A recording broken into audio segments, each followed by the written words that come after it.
초대교회 때 유명한 교부인 성 어거스틴에 대한 이야기예요. 어거스틴이 방탕했었잖아요. 근데 이 방탕했던 어거스틴이 예수님을 믿고 하나님께 돌아왔어요. 근데 이제 그 어거스틴이, 회심한 그 어거스틴이 길을 가다가 옛적에 사귀던 여자를 만났답니다. 근데 이제 그 여자를 이제 모른 채 하고 그냥 지나가려고 했대요. 근데 그 여자가 자꾸 따라옵니다. 어거스틴, 나예요. 왜 모른 척 하세요? 아무래도 이제 이 여자는 어거스틴의 옛날의 모습을 알고 있으니까 나예요. 이렇게 접근을 했겠죠. 막무가내로 따라오니까 어거스틴이 이제 그제서야 뒤로 돌아서서 이런 말을 했다고 합니다. 당신은 당신이지만 나는 내가 아니요. 나는 새로운 사람으로 변했어. 그렇기 때문에 나는 당신이 알던 그 사람이 아니요. 이랬대요. 멋지죠? 예수님을 믿은 이후로 우리는 변화된 삶을 살게 되었습니다. 우리의 옛사람은 죽고 새 사람으로 거듭나게 됐죠. 비록 껍데기는 똑같은 사람처럼 보이지만 우리의 속사람은 완전히 달라졌어요. 전에는 내 마음과 내 뜻대로 내가 하고 싶은 대로 살아왔지만 이제는 더 이상 우리가 그렇게 살질 않아요. 더 이상 죄에 매여 살지 않고 죄의 종이 되기를 기뻐하지 않아요. 우리는 완전히 변화됐어요. 물론 여전히 때때로 죄를 짓기도 하지만 거기에 영원히 머무를 수가 없는 거예요. 견딜 수가 없거든요. 그러니까 다시 회개하고 돌아와서 거룩한 삶을 살기로 다짐하고 애쓰는 모습들이 바로 저와 여러분의 모습이 됐죠. 이것이 우리가 갖고 있는 변화예요. 우리가 갖게 된 생명이죠. 그런데 우리가 겪게 된 변화는 이것뿐만이 아니에요. 모두 바뀌어버렸냐면 우리의 관심과 우리의 관점까지도 바뀌어버렸어요.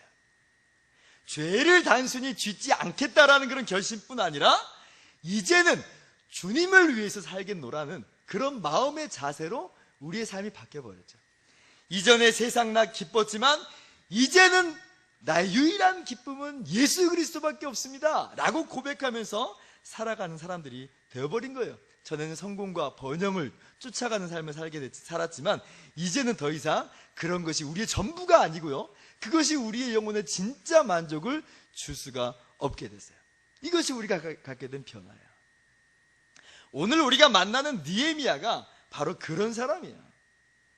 이 느헤미야 역시 세상이 주는 이 성공과 번영에 안주한 것이 아니고 하나님의 나라를 바라보고 하나님의 나라를 꿈꾸는 사람으로 오늘 우리가 말씀에서 만난다는 거죠.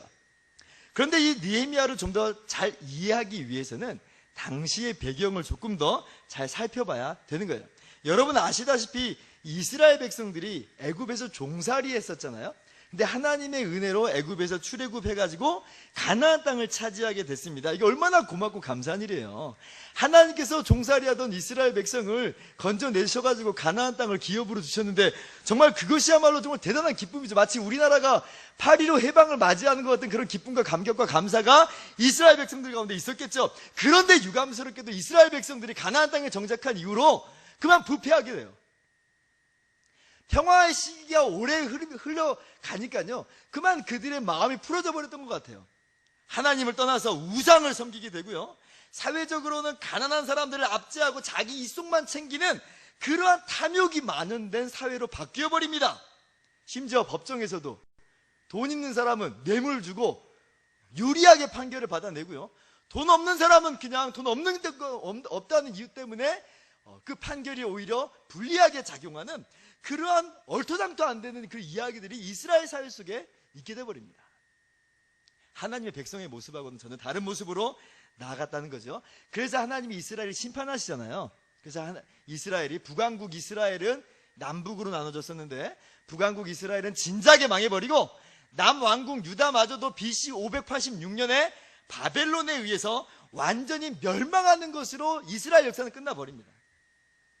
예루살렘 성은 파괴되고요, 성전은 완전히 회파되고 사람들은 죽든지 아니면은 사로잡혀서 포로로 끌려가는 그런 비참한 일을 맞이하게 됩니다.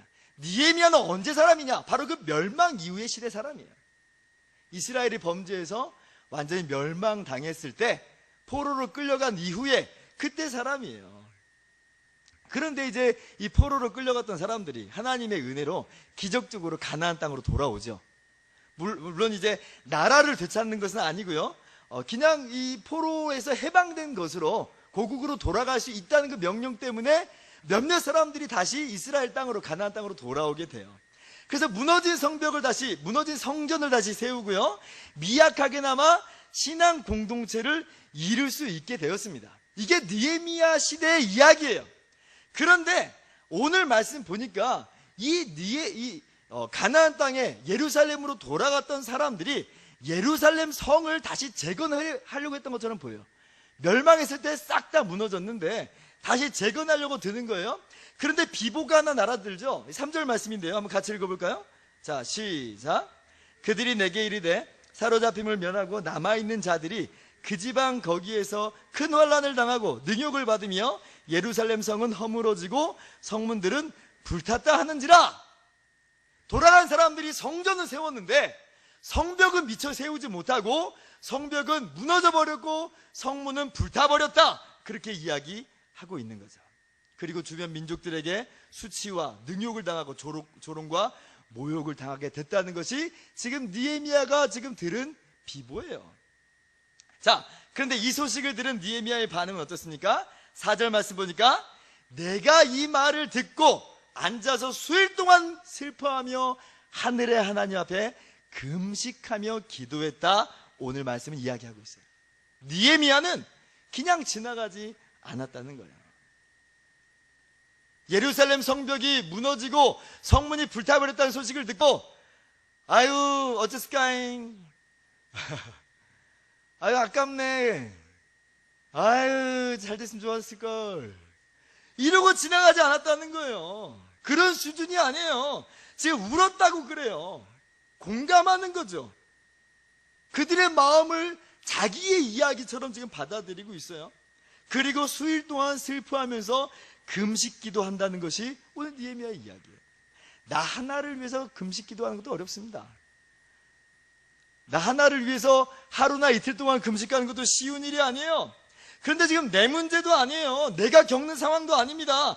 그런데 느헤미야는 바로 그 소식을 들었을 때 나의 일로 이것을 간주하면서 수일 동안 금식 기도하는 모습을 보입니다. 정말 쉽지 않은 모습이에요. 그러나 이것이 바로 느헤미야의 모습입니다. 여러분, 느헤미야가 이렇게까지 할 필요가 있었을까요? 느헤미야가 이 소식을 듣고 그렇게 슬퍼하면서 수일 동안 울면서 금식할 만큼 그 사건에 깊이 몰두되어 있는 사람입니까? 아니에요.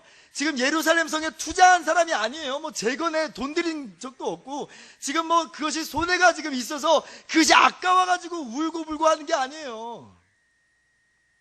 도리어 느헤미야는 어떤 사람이에요? 지금 있는 곳에서 잘 나가는 끝발이는 사람이었어요. 왕의 술관원이었거든요. 왕의 핵심 직근 중에 한 명이었다는 말이에요. 먹고 사는 거에 전혀 문제가 없었고요. 도리어 부귀와 명예와 권력을 누리고 있었던 사람들이에요. 정치적인 영향력이 막강했어요. 왜? 권력은 원래 이 왕하고의 얼마나 가까운지에 따라서 권력이 크냐 적으냐잖아요. 오늘날도 대통령하고 가장 가까인 사람이 가장 권력 있는 사람이잖아요. 그런 의미에서 느헤미야의 권력은 아마 어마어마한 정도의 권력이고 어마어마한 영향력을 행사할 수 있는 사람이었을 거예요. 아무런 문제 없이 아무런 근심 없이 살아왔던 사람이고 앞으로도 살아갈 수 있는 사람이에요. 그런데 그런 사람이 뭐 때문에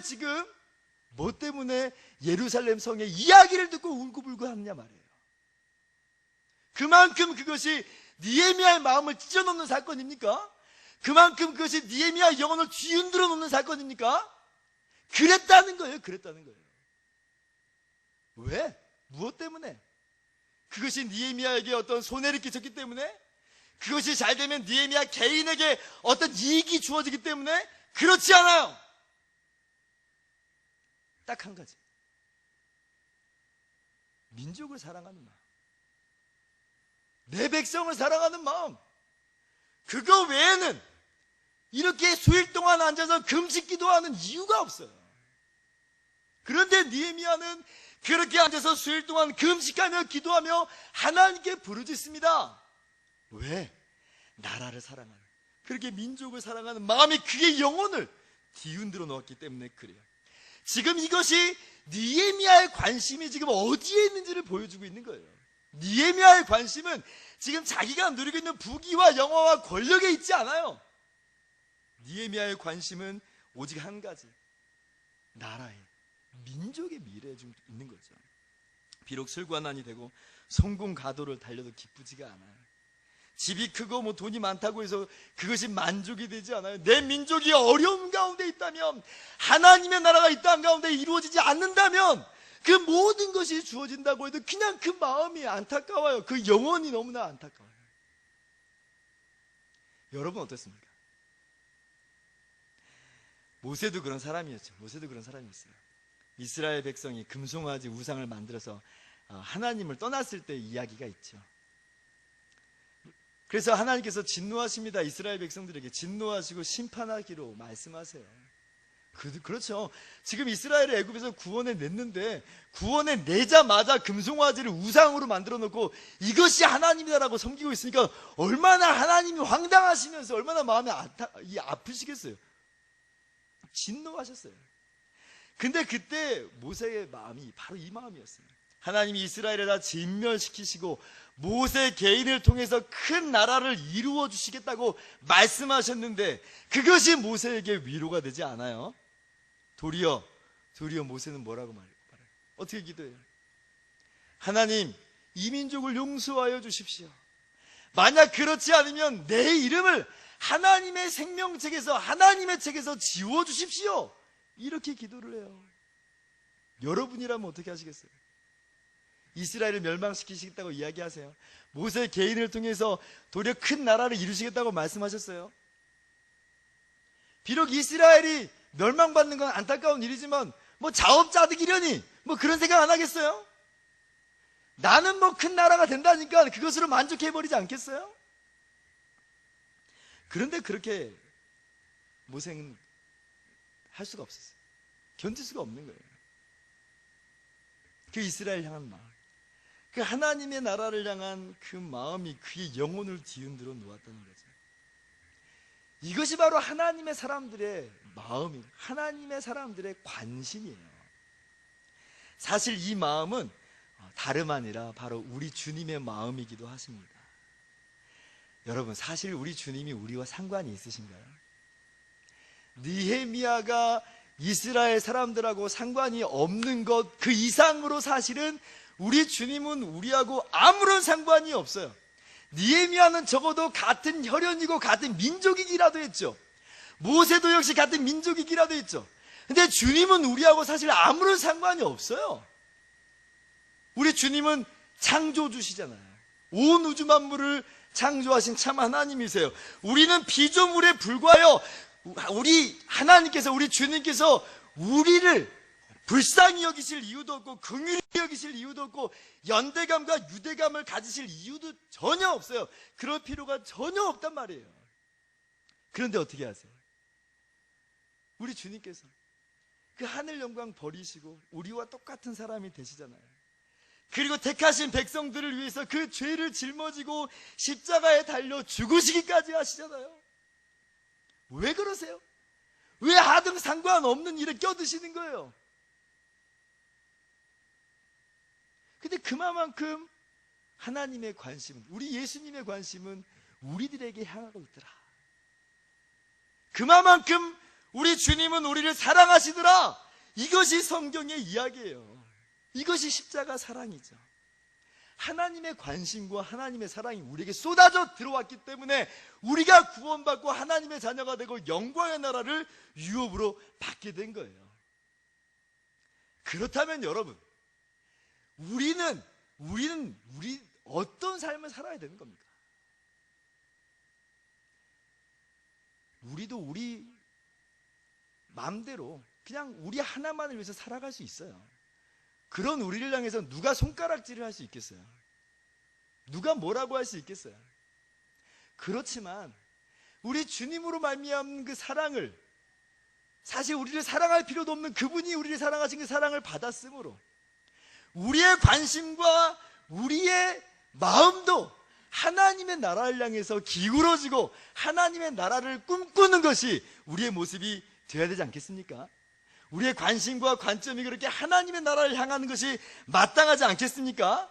그런 사랑을 못 받았으면 모르겠는데 아무 상관없는 그 사랑으로 우리를 사랑하신 그 사랑을 받았기 때문에 우리도 주님의 모습과 같이, 그리고 하나님의 사람들의 모습과 같이 하나님과 하나님의 나라를 위해서 살아가는 것이 우리의 모습이 돼야 되지 않겠느냐 하는 거죠.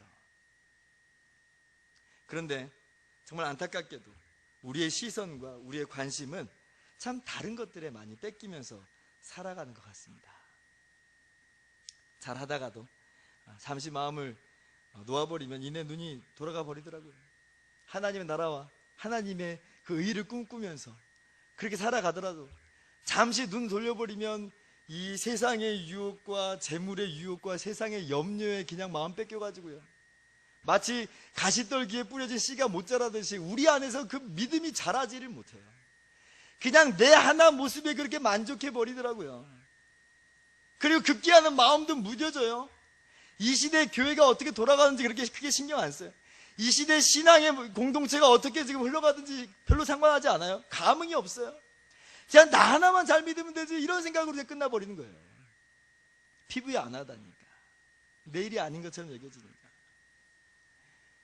그래서 어쩌면 이 시대에 사도 바울이 있었으면 어쩌면 우리는 바울을 말리는 사람이 됐을지도 몰라요.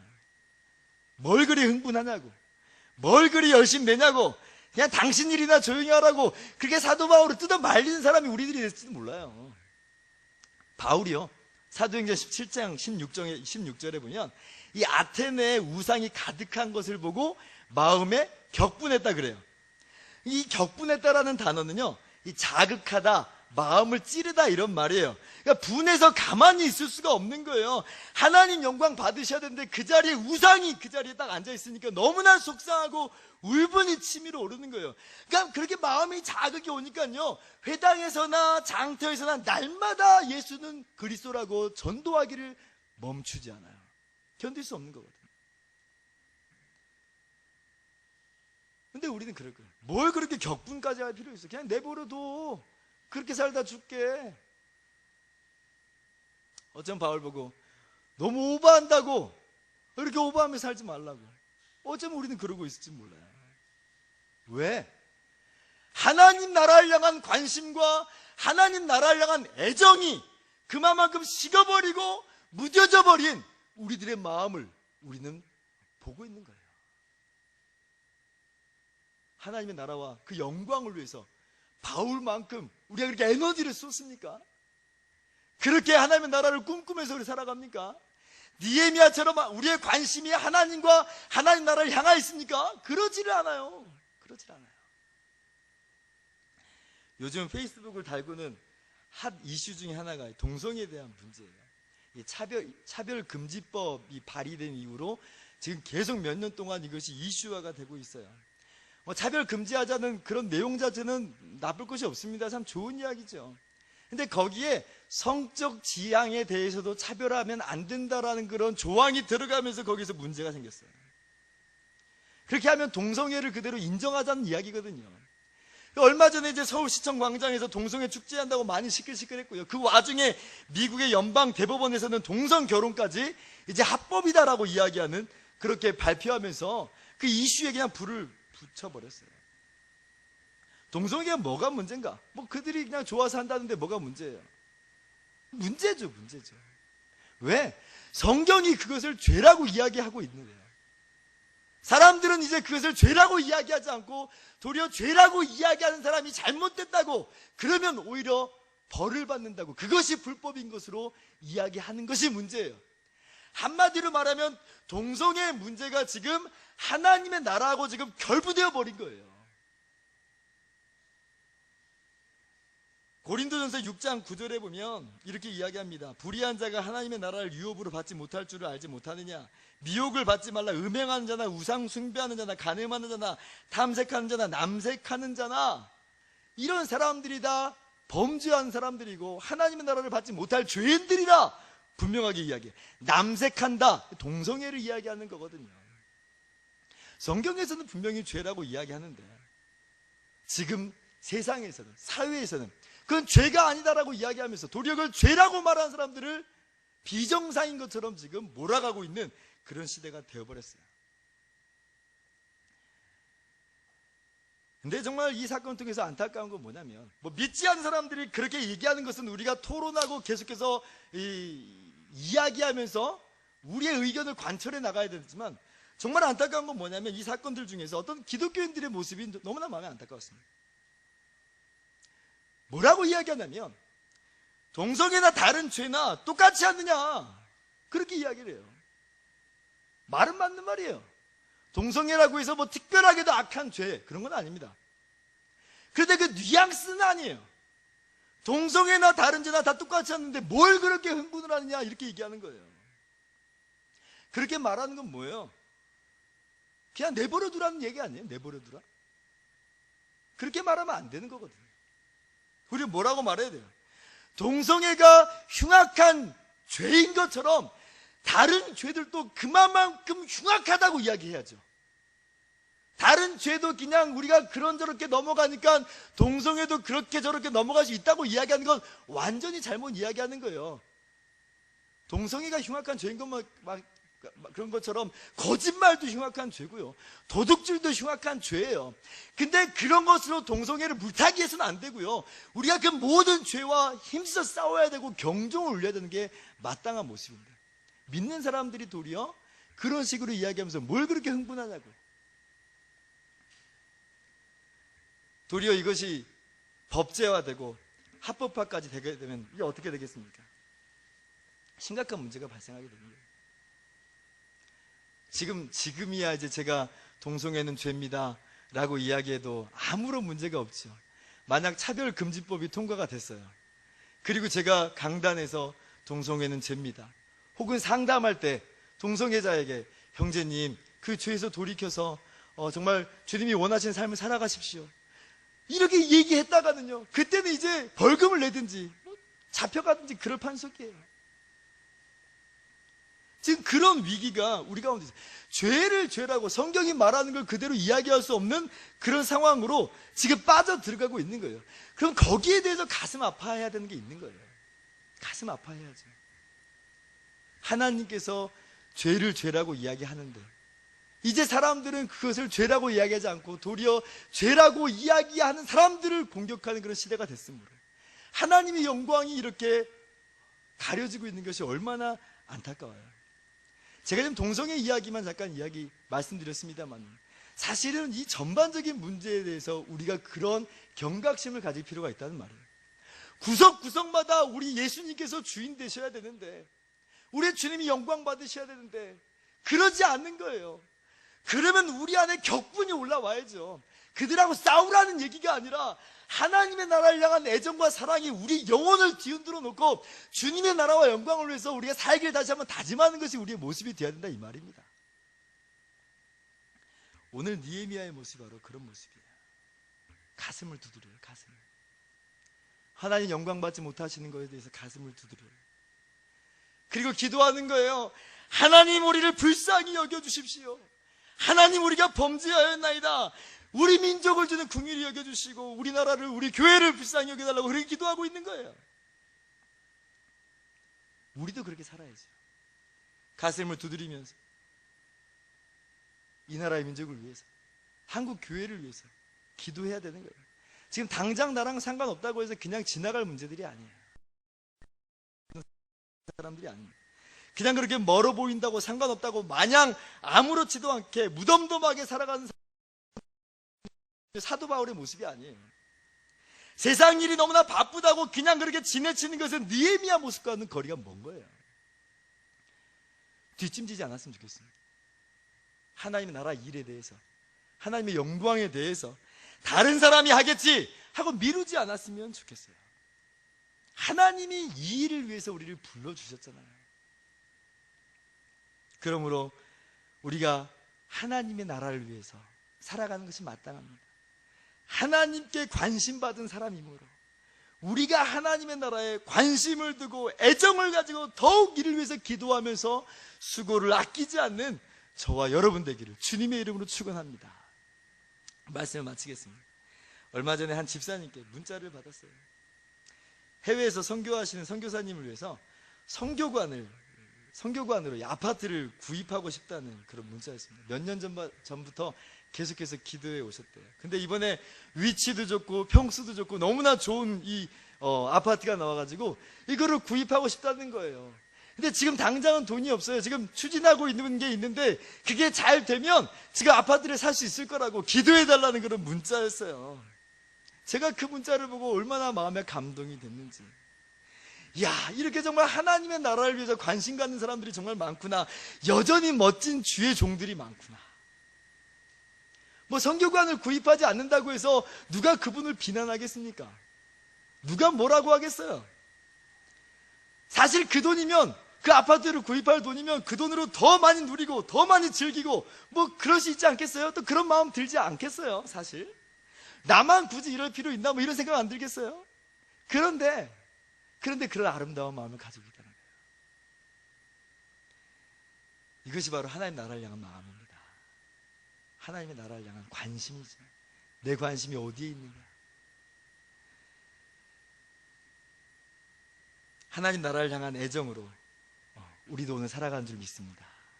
잠시 우리가 무뎌지기도 했고 잠시 눈이 딴 데로 돌아가기도 했지만 우리 안에 불붙는 그 열정들이 있는 줄 믿습니다.